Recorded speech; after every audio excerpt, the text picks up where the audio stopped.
Hello students, how are you all. So आज हम लोग आपकी एनसीईआरटी हनी ड्यू बुक का जो फिफ्थ यूनिट है उसकी जो पोयम है वो हम लोग स्टार्ट कर रहे हैं। तो इससे पहले जो इसी यूनिट का यूनिट फिफ्थ का जो लेसन था द समिट विद इन, वो मैंने पूरा फुल एक्सप्लेन किया है मेरे यूट्यूब चैनल इंग्लिश हेडवे पे। आप जाके उसको देख सकते हो। और आज जो है हम लोग जो पोयम है नेक्स्ट द स्कूल बॉय, उसको हम लोग स्टार्ट कर रहे हैं। So before we'll start reading the poem, let's know a little about the poet of this poem. Now, the poet of this poem is William Blake.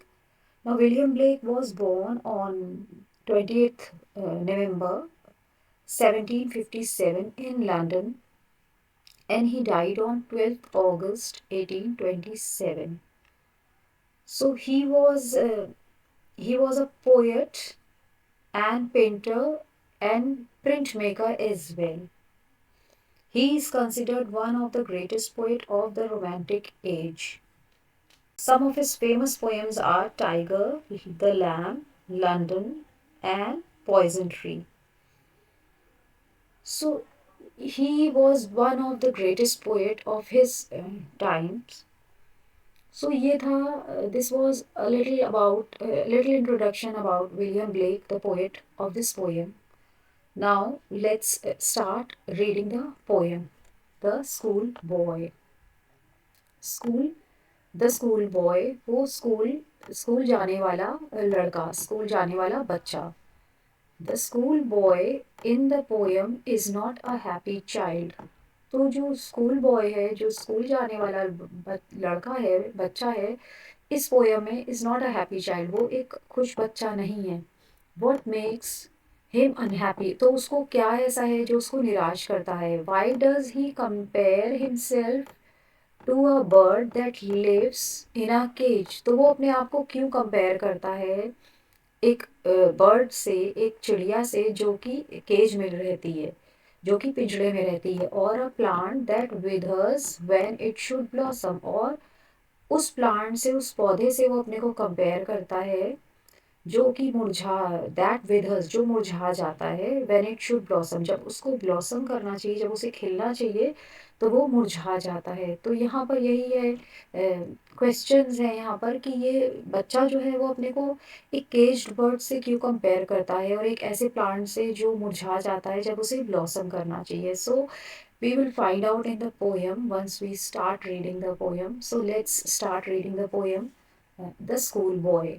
The first stanza of the poem is I love to rise in a summer morn। तो यहाँ पर जो school boy है वो बता रहा है, ही is telling कि I love, he likes to rise, he likes to get up in a summer morning. वो समर की, जो गर्मी की जो मॉर्निंग होती है, उसमें उसको उठना बहुत पसंद है।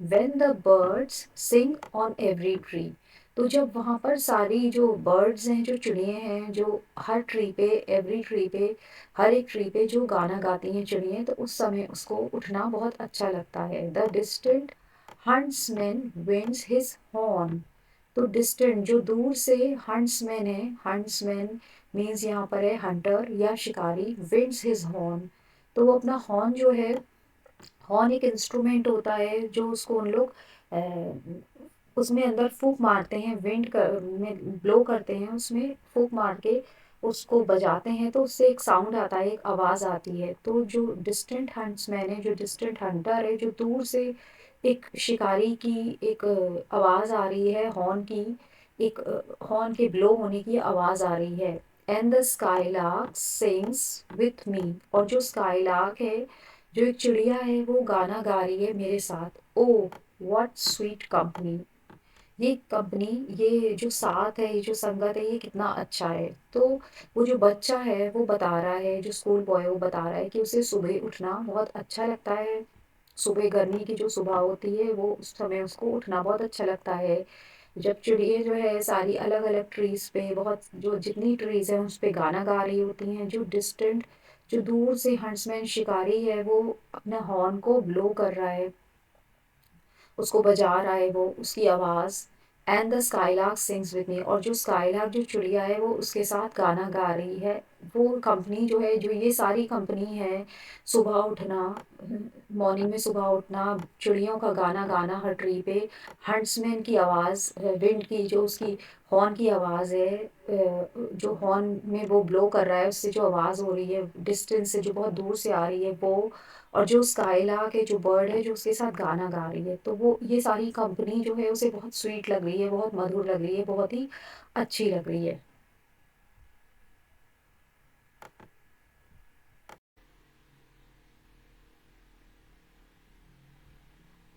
Now let's move to the next stanza of the poem.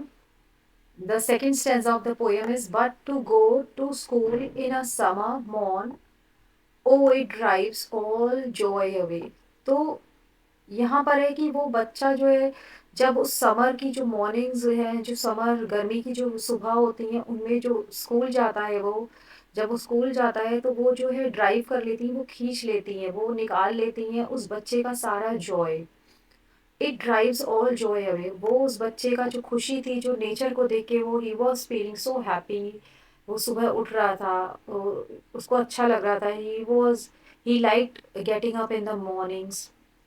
Then उसने जो है जब डिस्टेंस से हंट्समैन जो हंटर था उसकी जो हॉर्न था, वो उसकी जो वो ब्लो कर रहा था, उसकी जो आवाज़ थी वो उसको बहुत अच्छी लग रही थी, जो ट्रीज पे बर्ड सिंग कर रही थी, स्काई लार्क जो उसके साथ उस बच्चे के साथ गाना गा रही थी, वो उस कंपनी से जो इतना he was feeling so happy. तो it turns out into sadness when, जब उसको जो है स्कूल जाना पड़ता है समर मॉर्निंग्स में, तो वो ही वॉज फीलिंग वेरी अनहैप्पी, तो उसका सारा जो जॉय है वो निकाल लेता है, वो खींच लेता है सुबह सुबह स्कूल जाना। Under a cruel eye outworn the little ones spend the day in sighing and dismay. तो अंडर अ क्रूएल आई, अब यहाँ पर जो है, यहाँ क्रूएल मीन्स होता है क्रूर।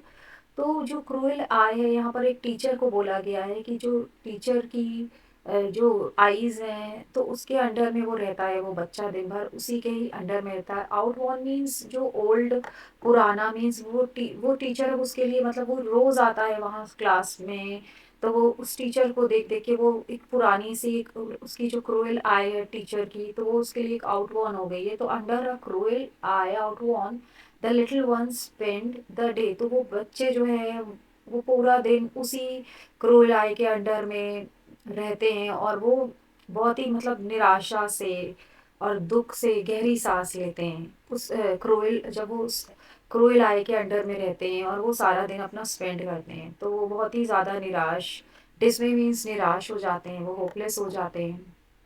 और साइन मीन्स सांस लेना गहरी, तो वो बच्चे पूरा दिन सांस लेते हुए गहरी और निराशा के साथ वो अपना टाइम निकालते हैं। Then at times I drooping sit and spend many an anxious hour.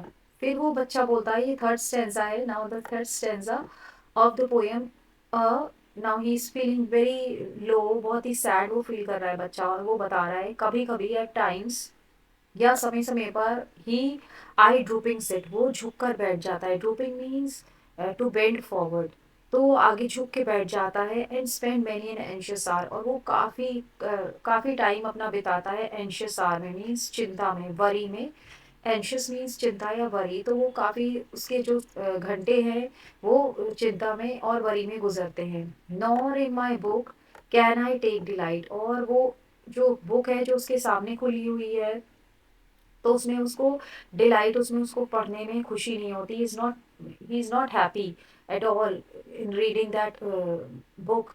तो उसको खुशी नहीं मिल रही है वो किताब पढ़ने में, उसको मज़ा नहीं आ रहा है। Nor sit in learning's bower worn through with the dreary shower, और ना ही उसको वहाँ बैठने में, लर्निंग्स बावर में मीन्स वो जो क्लासरूम है उसका, वहाँ पर भी उसको वो मज़ा नहीं आ रहा है बैठने में। लर्निंग बावर मीन्स होता है एक प्लेजेंट सा शेडी प्लेस, जब किसी ट्री के अंदर या किसी क्लाइंबिंग ट्री, क्लाइंबिंग जो प्लांट होते हैं उसके अंदर जो नीचे शेड होता है, जो छाँव होती है, उसको बोला गया है। मगर यहाँ पर जो पोयम है उसमें इसका मतलब क्लासरूम से है। तो जो लर्निंग, जो सीखने का पावर है, जो सीखने का प्लेस है, जो शेडी प्लेस है सीखने का, वहाँ पर वॉन थ्रू विद, तो ना ही उसे वहाँ पर कोई बुक में पढ़ने में अच्छा लग रहा है और ना ही वहाँ वो लर्निंग पावर में बैठने में।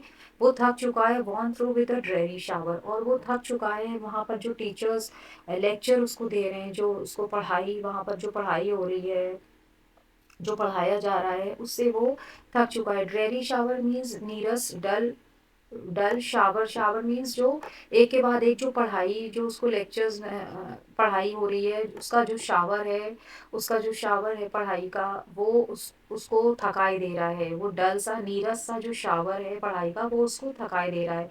Now you can see in the picture the face of this little school boy, how उसका फेस कैसे बना हुआ है। सो यू कैन सी कि मतलब वो कितना डल और निराश है, वो कितना, he is not happy.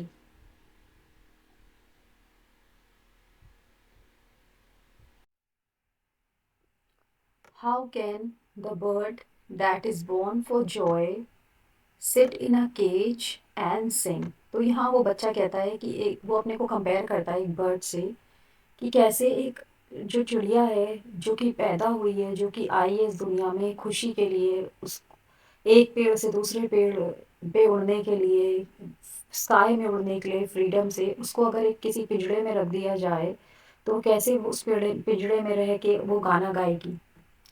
How can a child when fears annoy but droop his tender wing and forget his youthful spring। तो कैसे एक बच्चा, जब उसको फियर, फियर से मतलब यहाँ पर वो टीचर्स का फियर, वो पढ़ाई का फियर, जब वो उसे वो डर, वो फियर अनॉय करेगा, उसको परेशान करेगा, उसको अनॉय करेगा। How can a child when fears annoy but droop his tender wing.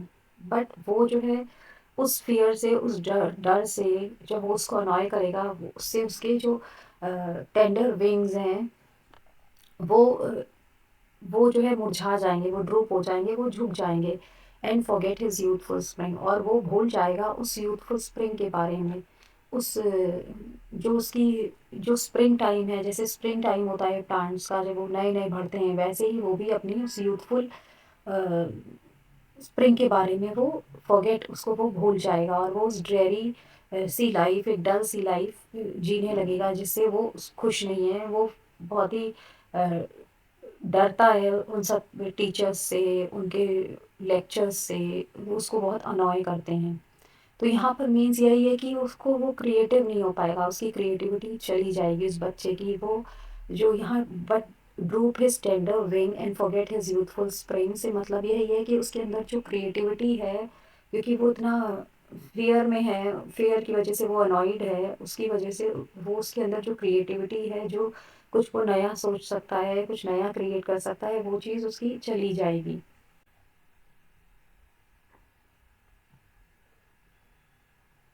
Now the last stanza of the poem. O father and mother, if birds are nipped and blossoms blown away. So, in the last stanza, now the small school boy address his father and mother, वो अपने father और mother को बोलता है कि if birds are nipped, अगर जो कलियां हैं, birds means वो फूलों की कलियां, आर निप्ड उनको तोड़ दिया जाए, उनको डिस्ट्रॉय कर दिया जाए। निप, बर्ड्स मीन्स जो एकदम अर्ली स्टेज होती है फूलों की, जब वो एकदम कलियां होती हैं, तो उनको अगर उस समय तोड़ दिया जाए, एंड ब्लॉसम्स ब्लोन अवे, और वो जो ब्लॉसम्स होते हैं, जो खिले हुए फूल होते हैं, उनको हटा दिया जाए, उनको ब्लो अवे कर दिया जाए। तो यहाँ पर निप मीन्स है, निप, to nip something in the bud is to stop or destroy it at an early stage of its development। तो बहुत ही अर्ली स्टेज में अगर किसी को रोक दिया जाए या उसको ख़त्म कर दिया जाए, तो यहाँ पर उस बच्चे का अपने जो फादर और मदर से बोल रहा है, वो यही कह रहा है कि birds are nipped and blossom away and blossoms blown away, and if the tender plants are stripped of their joy in the springing day by sorrow and care's dismay। तो यहाँ पर वो बोल रहा है कि and if the tender plants, जो कोमल, जो बहुत ही कोमल जो पौधे हैं, उनको अगर स्ट्रिप कर दिया जाए, उनको तोड़ दिया जाए, उनको स्ट्रिप कर दिया जाए, उनको काट दिया जाए ऑफ देयर जॉय, उनकी खुशी से, उनकी जो खुशी है उससे उनको काट दिया जाए इन द स्प्रिंगिंग डे। जो springing day means, springing day यहाँ मीन्स है कि जो स्प्रिंग सीजन में जो जैसे जब सब बढ़ता है, पेड़ पौधे जो है खिल रहे होते हैं, फूल बढ़ रहे होते हैं, सारे पेड़ बढ़ रहे होते हैं, छोटे छोटे पौधे निकलते हैं, तो वो जो हर तरफ देखो तो नेचर लगता है जैसे इट्स सिंगिंग, इट्स हैप्पी, तो वो बहुत हैप्पीनेस लगता है, फील होता है जब नेचर को देखो आप। तो यहाँ पर वो बच्चा ये कह रहा है कि अगर उन टेंडर प्लांट्स को स्ट्रिप कर दिया जाए उस जॉय से of the springing day by sorrow and care dismay, उनको उनके जॉय को निकाल के, उनको काट के, उनका जो जॉय है स्प्रिंगिंग डे का उसको हटा के उनको दुखी कर दिया जाए और उनको निराश कर दिया जाए, उनको होपलेस कर दिया जाए। यहाँ पर स्ट्रिप्ट मीन्स है plant strips of Joy if Joy is taken away from plants, मतलब पौधों से अगर उनकी जो खुशी है वो छीन ली जाए, उनसे वो हटा दी जाए। तो यहाँ पर यही मतलब है, if the tender plants are stripped of their joy in the springing day by sorrow and care dismay, उनको दुखी और निराश कर दिया जाए।